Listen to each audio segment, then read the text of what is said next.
Kalau sholat sendiri atau munfarid itu cuma 1 derajat. Tetapi kalau berjamaah 27 derajat. Selisih 26. Ini keutamaan yang paling hebat. Jadi Allah memberikan kemuliaan-kemuliaan, keutamaan-keutamaan di dalam berjamaah. Jika sesuatu bisa dilakukan berjamaah, maka jangan tinggalkan. Kalau bisa di masjid, silakan kerjakan di masjid. Di musola-musola, di kantor-kantor, di komunitas-komunitas. Bahkan yang terkecil dalam sekup rumah atau pertemanan.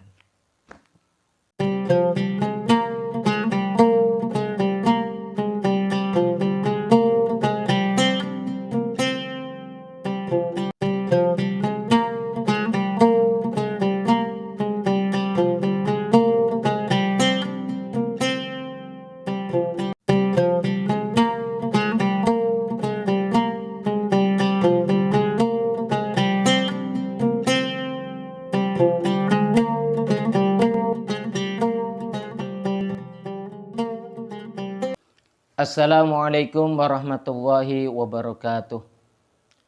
Bismillahirrahmanirrahim. Mari kita lanjutkan kajian kita pada saat ini di dalam kajian kitab Mabadi' Fiqhiyah Juz 2 di dalam bab yaitu sholat jamaah.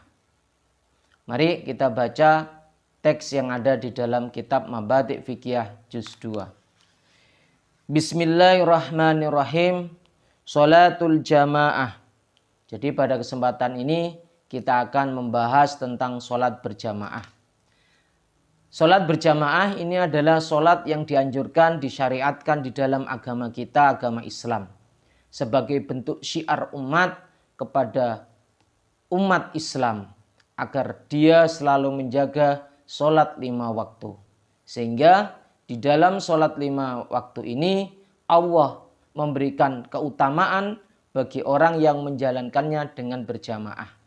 Baik jamaah yang dalam bentuk sederhana, hanya 1 imam dan 1 makmum, atau di dalam jamaah yang lebih luas, di dalam masjid, di tengah kegiatan masyarakat, baik itu di desa, di kampung, atau di perkotaan.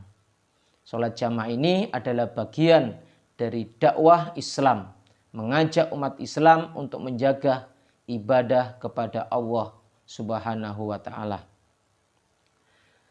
Maka pada kesempatan ini kita akan mengkaji tentang sholat jamaah di dalam kitab Mabadi' Fiqhiyah Juz 2. Bismillahirrahmanirrahim. Ada soal, iku opo hukmu sholatil jamaati utawi hukumi sholat jamaah. Kalau sholat 5 waktu itu adalah hukumnya fardu ain. Setiap orang mukallaf wajib menjalankan sholat fardu. Bagaimana pelaksanaan dengan sholat berjamaah? Hukumnya pun bagaimana? Mari kita simak bersama-sama. Jawab, iku fardu kifayatin, hukumi fardu kifayah. Fardu kifayah itu adalah fardu yang kewajiban pelaksanaannya diserahkan kepada sebagian orang atau sebagian kelompok. Artinya sudah terwakili. Umpama semua orang menjalankan tanpa kecuali, boleh silakan. Dan apabila di dalam komunitas masyarakat hanya sebagian saja yang menjalankan ibadah sholat berjamaah, itu sudah cukup atau terwakili. Tetapi perlu diingat, sholat jamaah memiliki keutamaan yang sangat hebat. Fardu kifayatin ala rijali ing ngatasi pira-pira wong lanang. Jadi kewajibannya ini adalah fardu kifayah bagi orang laki-laki. Al-mukimina, piro-piro kang menetap mukim. Jadi sholat jamaah ini adalah sholat yang kedudukannya fardu kifayah bagi orang laki-laki yang dalam posisi mukim atau tinggal menetap, penduduk asli atau penduduk kampung yang tidak kemana-mana. Jadi tinggal di situ. Artinya tinggal di situ dia bukan orang yang melakukan kegiatan mobilitas kemana-mana. Anggaplah dia adalah penduduk di situ, penduduk tetap atau penduduk musiman. Sedangkan musafir tidak termasuk di dalam hal ini. Wa aqalluha utawi sedhithike salat jamaah iku imamun, imam, wa makmumun lan siji makmum. Jadi jamaah yang paling sederhana, yang paling sedikit adalah satu imam dan satu makmum. Artinya hanya 2 orang. Nah, ini tentang sholat berjamaah. Nah, untuk pelaksanaannya sholat jamaah ini di dalam agama disyariatkan untuk dijalankan di masjid sebagai dakwah.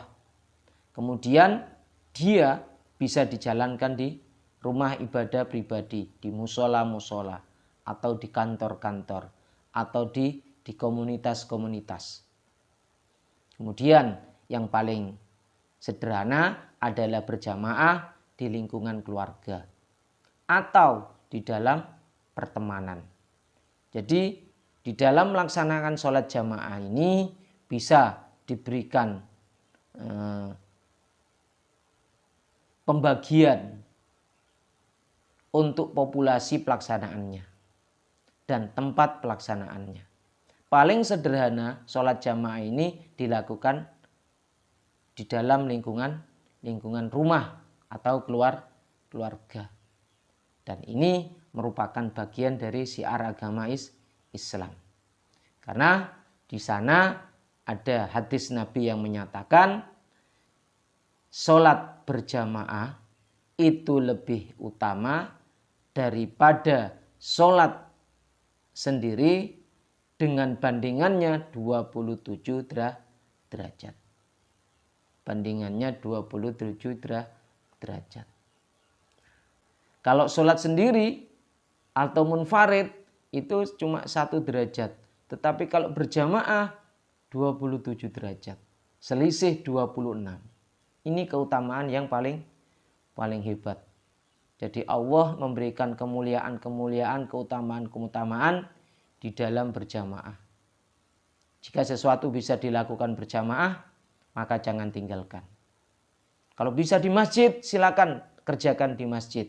Di musola-musola, di kantor-kantor, di komunitas-komunitas. Bahkan yang terkecil dalam sekup rumah atau pertemanan. Kita dirikan berjamaah. Apabila kita tidak punya kawan sendiri, baru kita sholat sendiri atau munfarid. Demikian yang dapat saya sampaikan pada pertemuan saat ini. Semoga bermanfaat.